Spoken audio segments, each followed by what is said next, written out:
Ayes 38, noes 92. The motion is defeated. Mr. Goodell.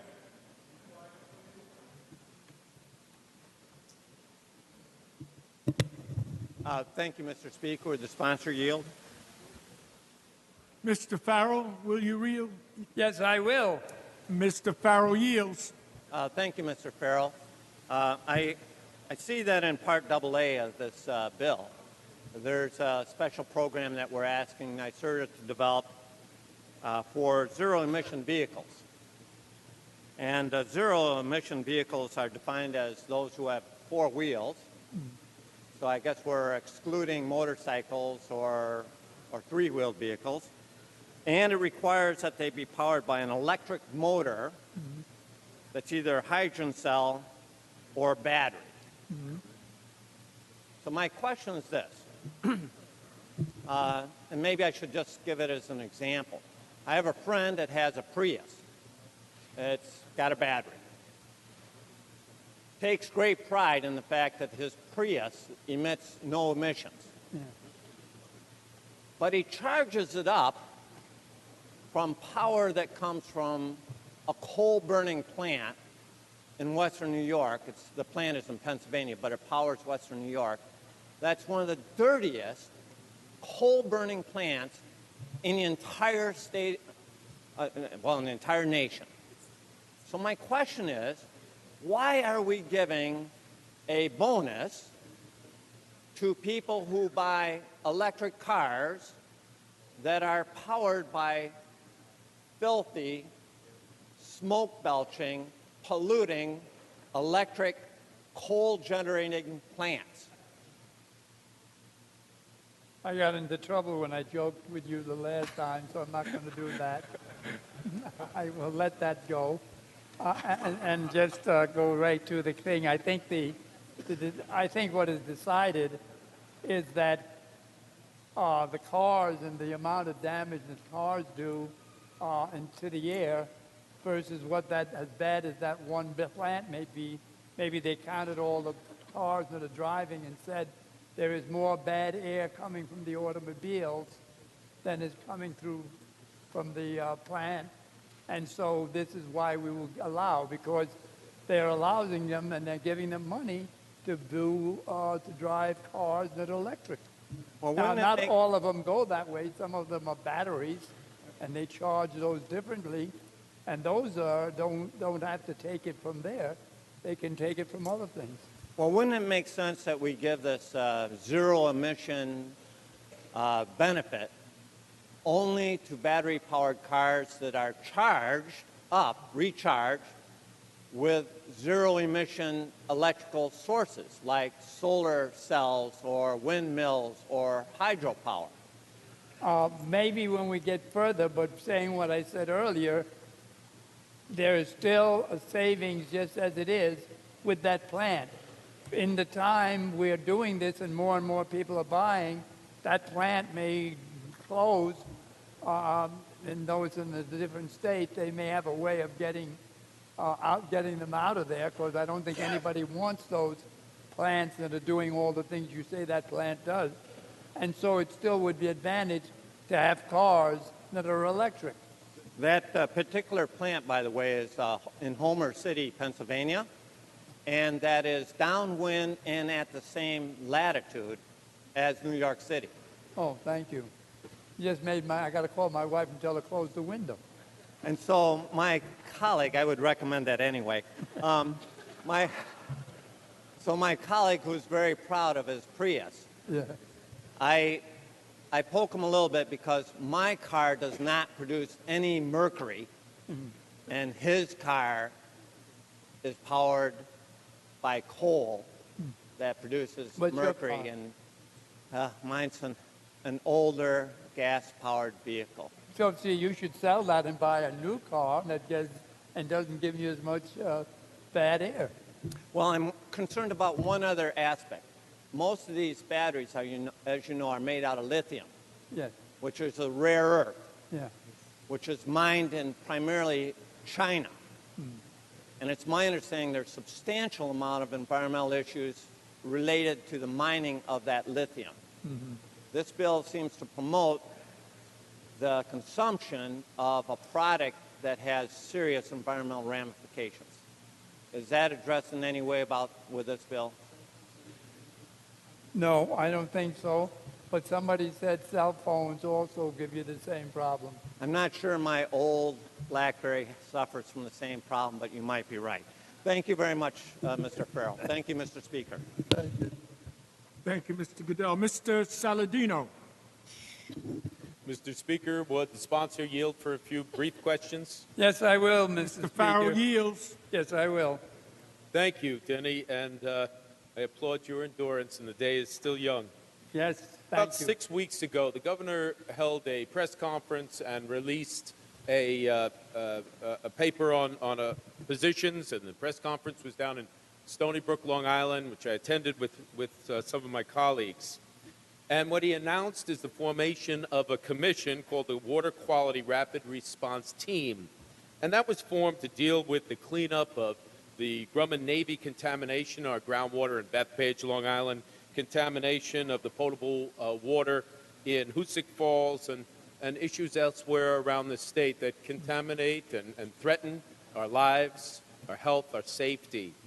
Can you tell me if there is any financial resources in this bill, in this budget, that correspond with with what was announced at that press conference? Anybody have any? There's no specific funding, but there's a lot of funding.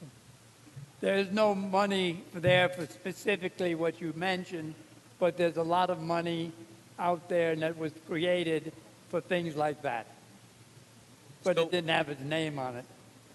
So by supporting this piece of legislation, will we be assured that the millions of dollars that was spoken about at that time will be allocated and will begin the cleanups of these very contaminated sites?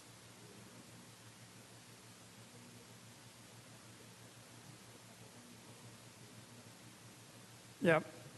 We think that this I'll have a better answer when the capital program comes and we do that. It will be in there, or it will not be in there. Will we see more funding now or during the year through this budget to assist with these very expensive cleanups and remediations? When we look at the Grumman Navy contamination, we're looking at $70 million to build the facility to get that started, and we know that this is something that the governor and so many of the members of the state legislature are behind. We know how dangerous this is as the largest and most contaminated site in a sole source aquifer anywhere in the nation.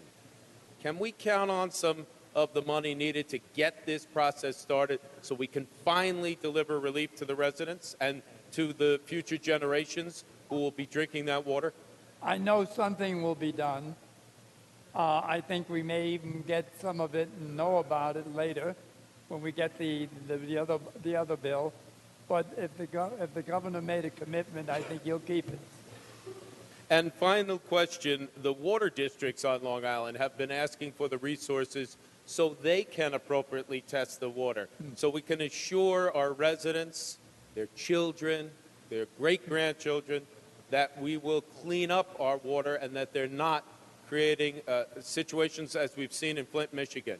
Yes, because we put money into making sure we work at that. Thank you. On the bill? On the bill, Mr. Saladino. So many people for years have heard me speak of the Grumman Navy contamination in Bethpage. We see situations currently going on just now in surface water that needs to be remediated in West Islip, in Babylon, across Nassau and Suffolk County, and quite frankly, across the state. All of our districts know of problems that have to be remediated and that we must address this quickly. So I'm happy that we're moving in that direction, but it's still not enough, and it's certainly not fast enough. The plume in Bethpage has been going on since the 1940s. We've discovered it in the 1980s, and we still don't have a plan in place. This legislature passed legislation 2 years ago that the governor signed into law, and yet no plan has been delivered to us yet, no groundbreaking, and no structure to begin the hydraulic containment of that contamination. So this is something that's got to be done, and all of the sites across Long Island and this site need the highest priority to be cleaned up. I appreciate the opportunity to advocate for the health of the constituents I represent and the constituents across this state. Mr. Zambrowski. Thank you, Mr. Speaker. Will the chairman yield? Yes, Mr. Farrell yields. Thanks. Mr. Farrell, before I start and ask some questions, I just want to, make it clear that although I have significant frustrations about the inequality of this bill, it's in no means directed towards you. I know that there's a lot of things that need to go into a budget and a lot of prioritization that needs to be had, and I appreciate you and your staff's help with this issue and many others. But the task falls to you to debate the bills at the end of the day, so I have a few questions for you. Okay. You get two. I'm also going to point you to Part BB of the bill dealing with the power plants and the $30 million. I noticed that the money is being appropriated from the Urban Development Corporation. Is this a source of funding that is dedicated purely towards dealing with coal plants or purely towards closures or anything really having to do that it has to be worded in this particular way? The money comes from NYSERDA, and then it goes. So could the rules of the Urban Development Corporation, could we set those rules so that they could disperse that money how we see fit in an equitable manner?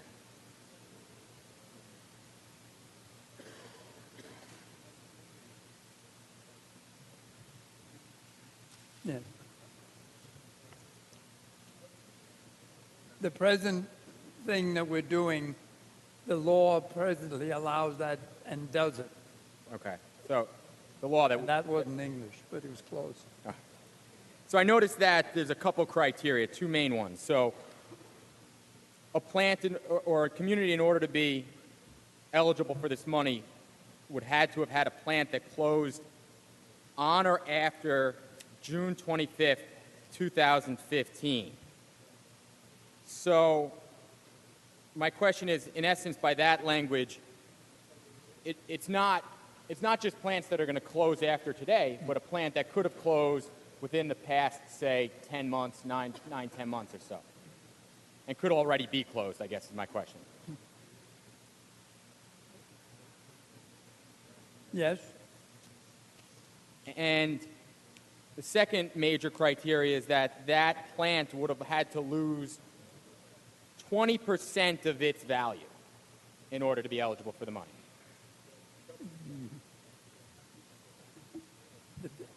Yeah, the tax value, yes. 20%. Yes, So at least. So on or after June 25th, 2015, and 20% of value.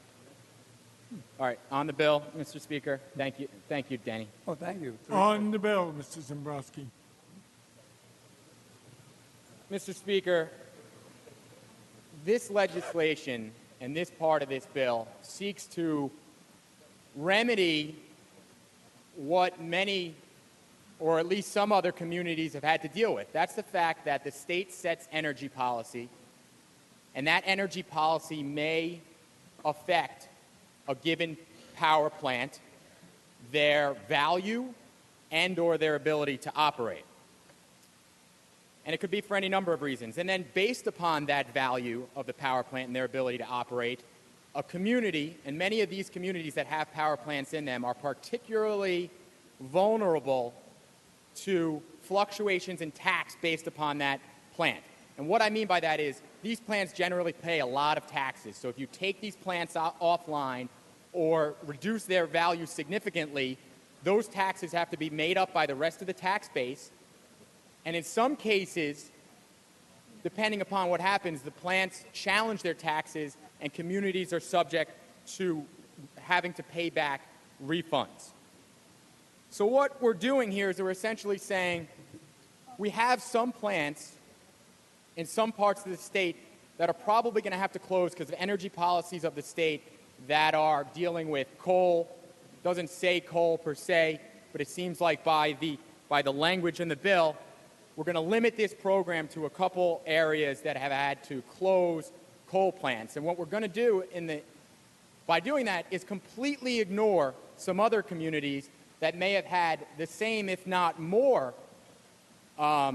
They've had to deal with tax challenges and the results of that the same, if not more. I just asked the chairman, and it's 20% of value. Well, let me say that my community would have loved to have been affected only 20% of their value. Let me tell you about the community I represent and the North Rockland School District. This is a school district of about 8,000 students, 51% free and reduced lunch, about 1,000 kids with with limited English proficiency, 1,400 students with disabilities. This community had 2 power plants in it. One closed, it was coal. One was reduced to run at a shell of itself. Let's talk about the tax implications of what happened there. Tax challenge. Now, this happened because of deregulation. Another law passed by the state, some support, some didn't, but passed by the state. Deregulation happens, and power plants are no longer guaranteed a rate of return. So what happens is these power plants, a lot of them, enter into tax challenges, tax certiorari's.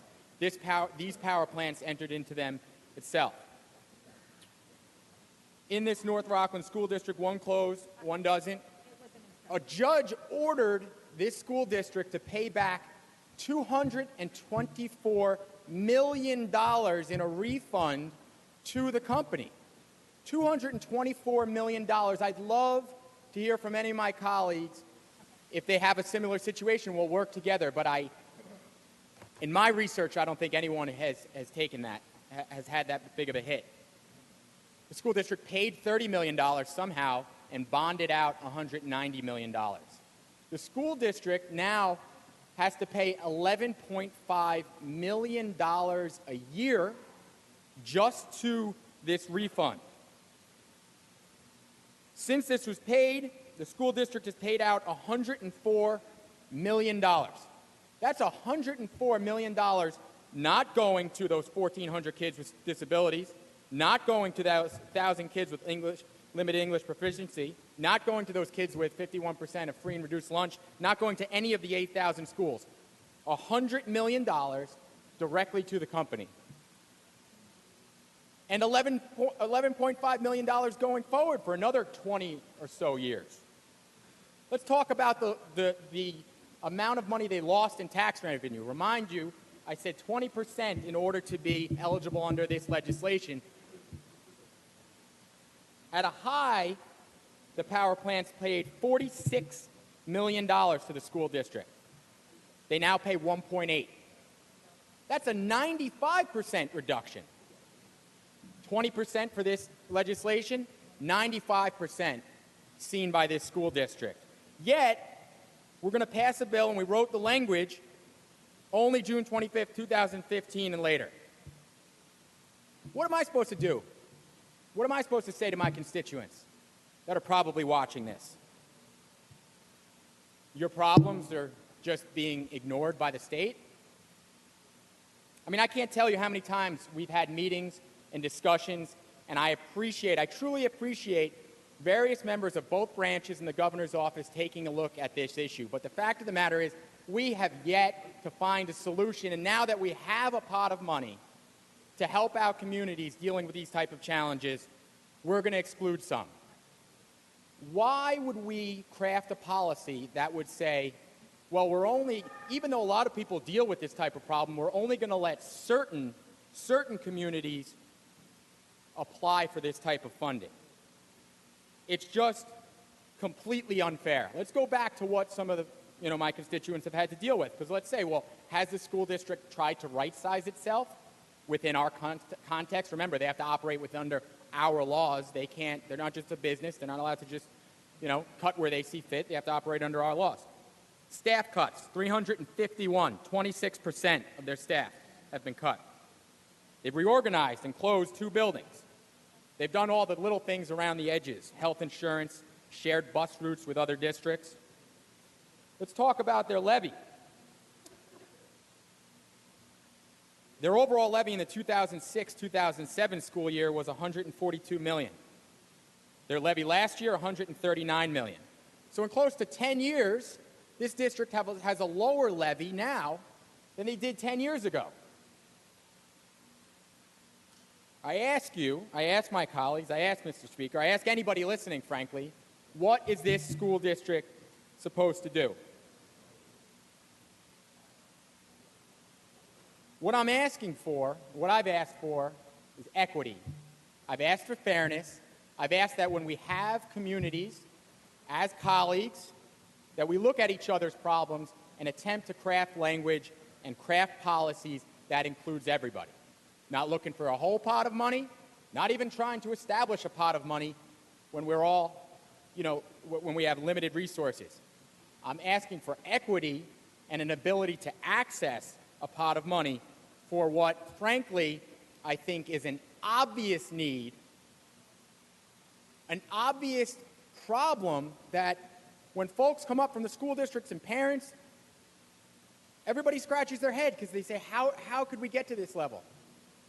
Yet, we're willing to help some communities in this bill in this language, and frankly, I could turn back a couple years where there's been other communities that have dealt with power plant problems, power plant tax challenges, and we've helped them. I'll give you an example. A couple years ago, one community had an $11 million refund and some tax problems.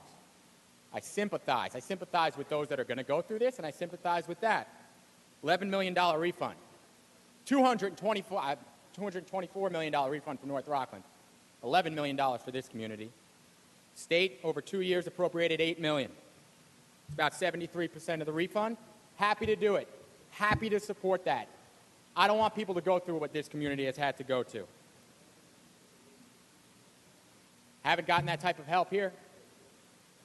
And now we go into this budget, craft this language, try to help out community, we have environmental problems, agreed. And maybe get coal plants offline, agreed. But the fact of the matter is we're going to do it and we're going to say, but these communities are going to deal with significant tax challenges and tax problems, so we have to do something because of it. I agree, totally agree. Sympathize, seen it, my constituents see it, and we want to help out, but we want to be helped out too. We want somebody to step up, listen to myself, my colleague who will speak after me, the parents that have come up here, fighting for things like full-day kindergarten, which we'll speak about later, but full-day kindergarten, K through 12 standards that 9 districts in the state have kids that go into first grade behind standards because of money and because of things like this, because we're playing favorites. We're playing favorites. Mr. Speaker, my community was hopeful. They're aware of this. They've had petitions. They've petitioned every level of government.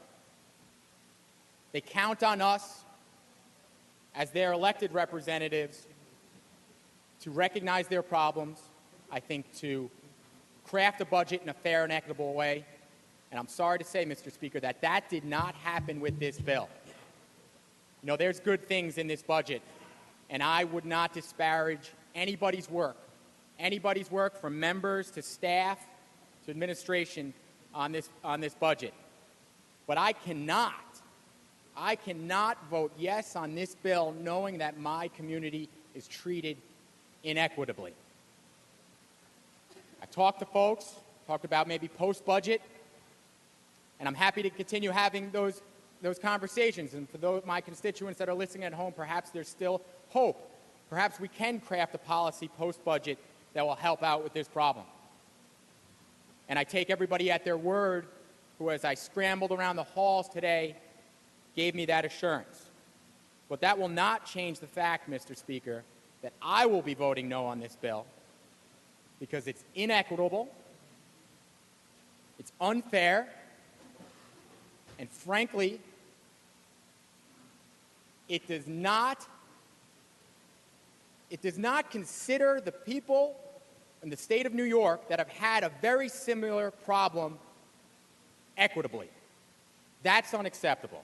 And I would ask all my colleagues to consider that. Thank you, Mr. Speaker.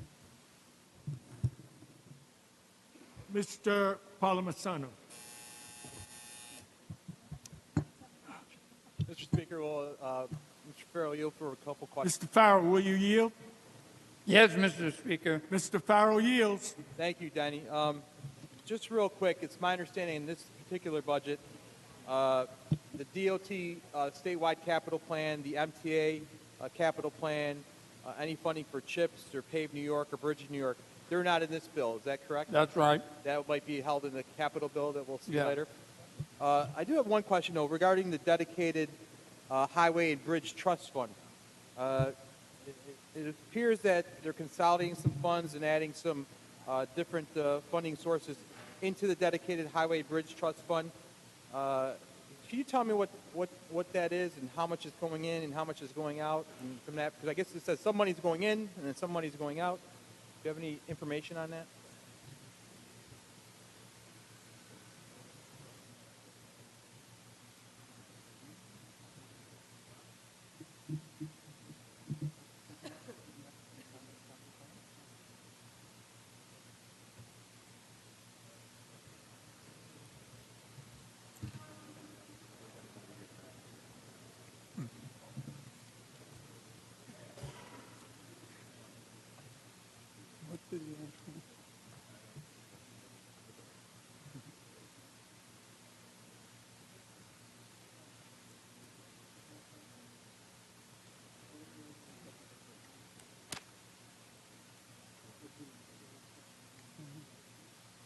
I'm going to ask you.